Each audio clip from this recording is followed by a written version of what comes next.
花喜好新闻来看，这位无私奉献的医生，嘉义大拿主治病院副院长陈金城，今年54岁。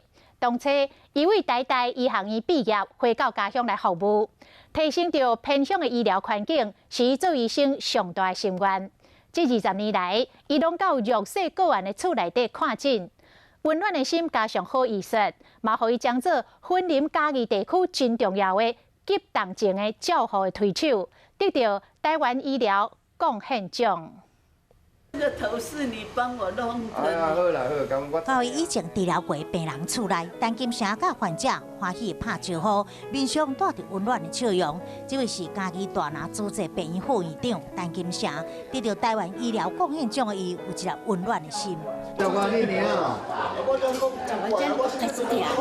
来到医疗资源较欠缺的地区，陈金城为患者进行义诊。若是发放物资，也佮协助环境的清洁。出身贫困家庭的陈金城，长期家调形式投入义诊服务，医疗工作已经26档，今年54岁。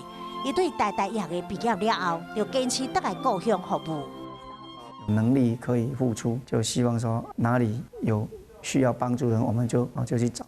被称为是医界地藏王菩萨，伊是分嘉南地区重要的急动症照护推手，救治脑瘤甲两骨手术的超过5000例。看诊对伊来讲，嘛是医病嘛医心。除了看到病人，还要看到病人的家庭。那希望他除了病好以外，家庭也能够因为他的疾病得到改善哈。